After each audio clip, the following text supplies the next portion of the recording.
Assalamu alaikum. From Ahsan Academy, I welcome you to a presentation on general anatomy of joint. This is actually second part of the presentation on the same topic. Let me fix the objective. In the first session, we have discussed the classification of the joints, so that will be reviewed here in the second part. We have discussed the diarthrosis part, so synarthrosis part will be discussed here, and each type of synarthrosis means fibrous and cartilaginous joints. General anatomy will be discussed of these two joints.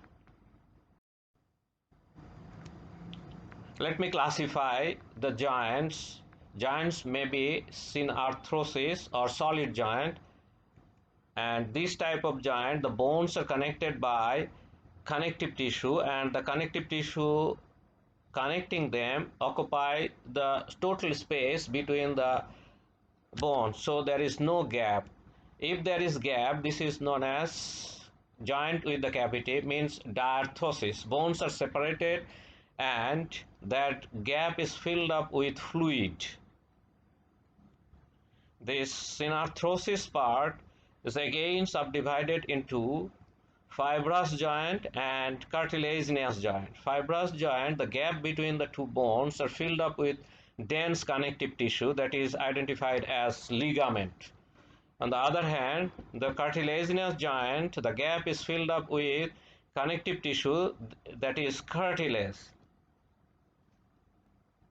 In a simpler way, we can classify the joint into three types: synovial, fibrous, and the cartilaginous. Synovial, the joints, the participating bones are separated by cavity that is filled with fluid. Fibrous joint, the separate bones, the cavity is filled up with connective tissue that is dense in nature, and we used to identify it as ligament. And on the other hand, the cartilaginous joint, the gap is filled up with cartilage and there is no cavity in between the bones. So as there is cavity in the synovial joint, synovial joints usually permits wide range of movement. On the other hand, the fibrous and cartilaginous joint, they may not have any movement, and if there is movement, that is very restricted. Fibrous joint is one of the type of solid joint, means synarthrosis, where the gap between the bone is filled up with dense connective tissue, and that is the ligament. Here you can see the red arrow indicates the gap, and the stained area is the ligament. The characteristics of the fibrous joint includes the gap is there between the two bones, which may be narrow to very wide, and this area is filled up with dense connective tissue ligament. As it runs between two bones closely, that is known as interosseous, as they connect the bones actually. The gap is totally filled up with the ligament, so there is no cavity, and usually it's not having any movement. If there is, that is very little. Fibrous joint may be of three types: suture, gymphosis, and syndesmosis. Sutures are available in the skull. Gymphosis is available in the mouth between the tooth and the gum, and desmosis we will find in several sites. Here as an example, the lower end of the tibia and fibula shown. We observe the suture joint in the skull, and they are very closely opposed, comprises of very closely opposed bone, and the participating edges of the bones are covered by the osteogenic cells, means bone forming cells. These layers are known as cambial layers. There is the gap which is filled up with dense connective tissue, and leaves no space between. On the surface, this connective tissue is continuous with the periosteum covering the bone. As an example, we can say the joints present in the vault of the skull. Suture is again subdivided into plane. The participating edges of the bones are plane straight. It is observed in the palate. The two halves of the hard palates are connected by plane type of sutural joints. Serrate joint, it articulates between the edges of the bone that are having saw-like tooths interdigitate in each other. So this type of joints is known as serrate, and it is observed in the vault between the two parietal bones, between parietal and the frontal bones. Dentate, the edges of the bones participating in the joint formation are very irregular and jaw-like. The projections are tooth-like, so one bone is going inside another bone. It is observed between the occipital bone and two parietal bone as shown in the diagram. Squamous. The participating edges of the bones are flat and overlaps each other, and it is observed between the temporal bone and the parietal bone as shown in the figure. Syndylosis is another form of joint. It is suture type and it is occurring between a ridge and a groove. It is observed in the nasal septum. Vomer takes part with the nasal bone. Aging chains of the suture. At birth, we observe that the participating bones are widely separated, and the connective tissue between them forms ligament to connect the bones. The place where multiple bone unites are wider, and these are known as fontanelles. This wide suture and the fontanelles helps in changing the shape of the head during labor, and it is known as molding. With the age, the gap between the sutural bones that at the joints, the gap decreases because of the bone deposition by the osteogenic cells, and ultimately with age, suture may disappear. The bone may become continuous. The second type of fibrous joint is gomphosis. This is also known as pig and socket. This is observed in the gum makes joint with the tooth. Here the gums are the socket and roots of the tooth are working as the pig. So there is small gap, a slit-like gap between these two bones, and these gaps are filled up with very tough connective tissue, dense connective tissue, and these ligaments are known as periodontal ligaments. The red arrow is showing the slit-like gap and the ligaments. Syndesmosis. Here the bones are a bit separated and the bones are connected by the ligament running between the bones. The gap may be smaller or may be separated widely, as the shaft of the tibia and fibula are separated widely, but the lower end of the tibia and fibula are very closely opposed, and the ligament between these two are known as interosseous ligament. When the gap is wider, the ligament becomes flat, and it is known as interosseous membrane, that is observed between radius and ulnar, tibia and fibula. As an example, we'll get many joints like inferior tibiofibular joint. Here it is shown in the middle two figures. The right one is a tibiofibular, inferior tibiofibular ligament. You'll observe that sacrum and ilium are connected together by plain type of synovial joint, but the posterior superior part actually has syndesmosis. is connected by interosseous sacroiliac joint. Intermediate part means the shaft of the radius alanula, also the tibia and fibula are connected by interosseous membrane. That is also example of syndesmosis. The arrow is indicating the interosseous ligament between the lower end of the tibia and fibula. Cartilaginous joint. It is one of the three types of joint and one of the two types of synarthrosis, means solid joints. There the bones are separated and filled up with, the gap is filled up with cartilage.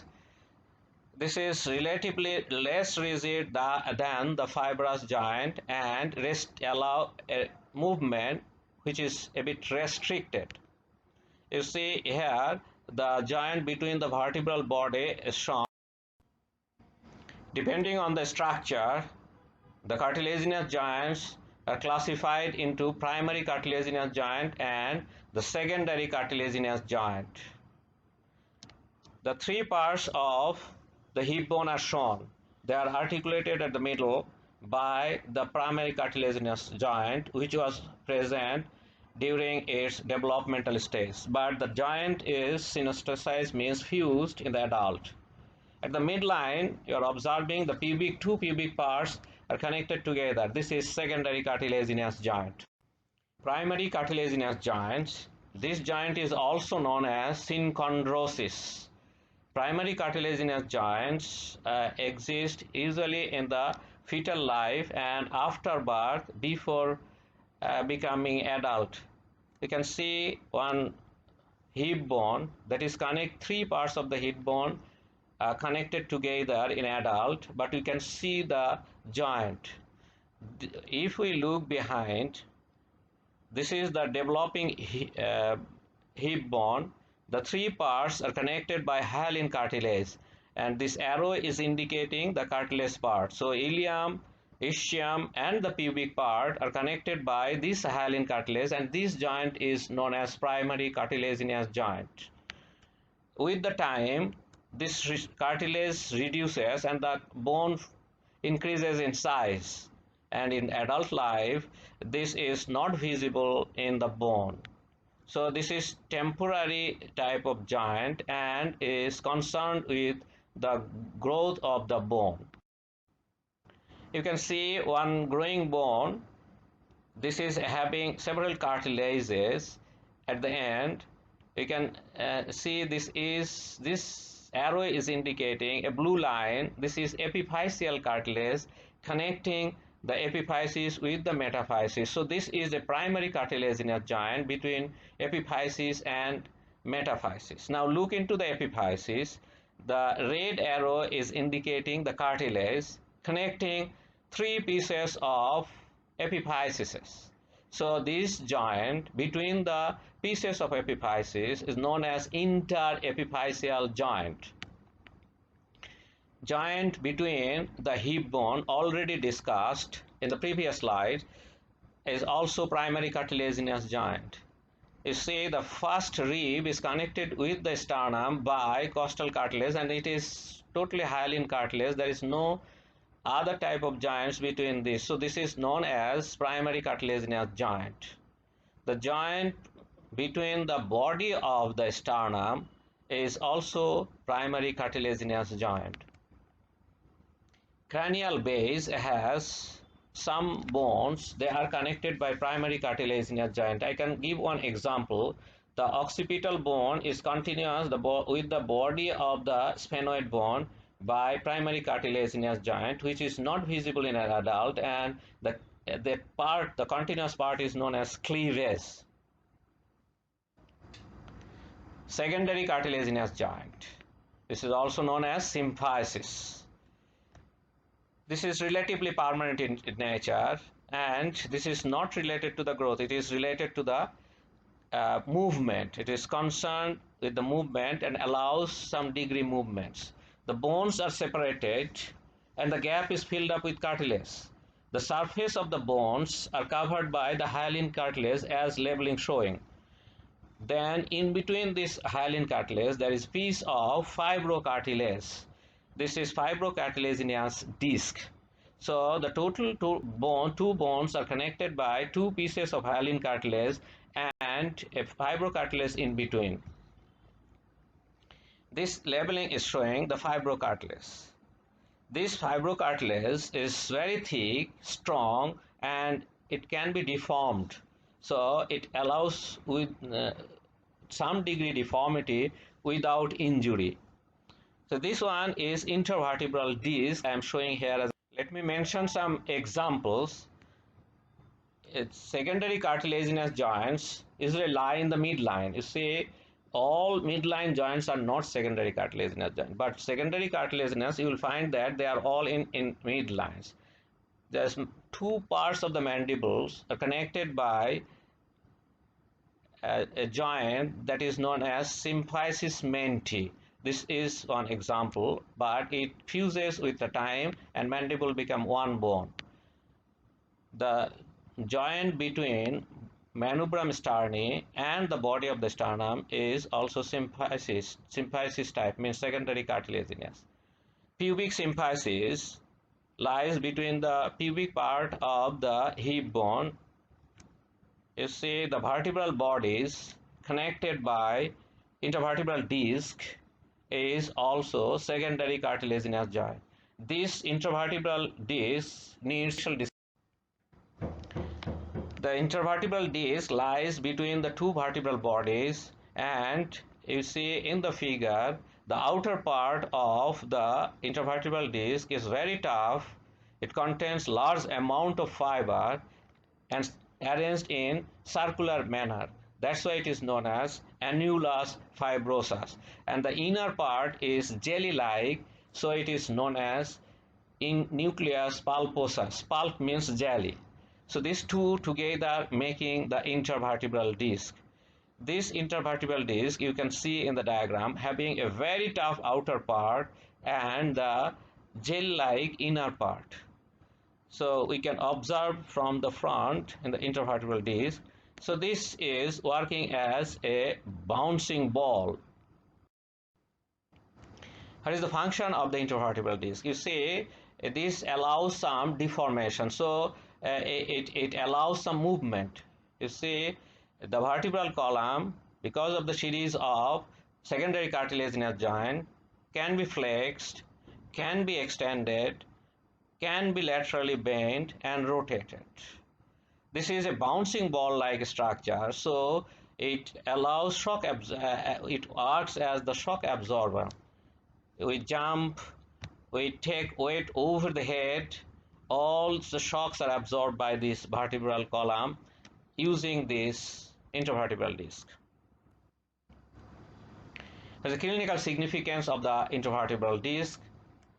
Intervertebral disc, you can see this is the normal.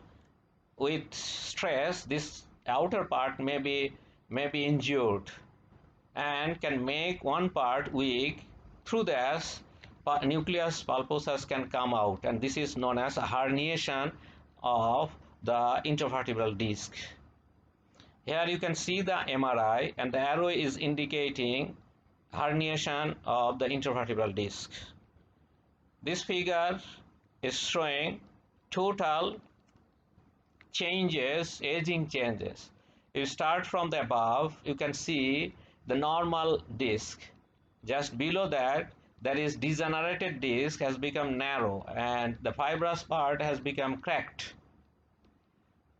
With this weakness, the intervertebral disc may bulge, or there may be rupture of the fibrous part leading to herniation of the nucleus pulposus. The disc may be very thin because of the gradual degeneration. Simultaneously, there may be bony chains leading to stiffening of the joint. All are related to the age, but certain person shows more aging chains than the other. Thank you very much for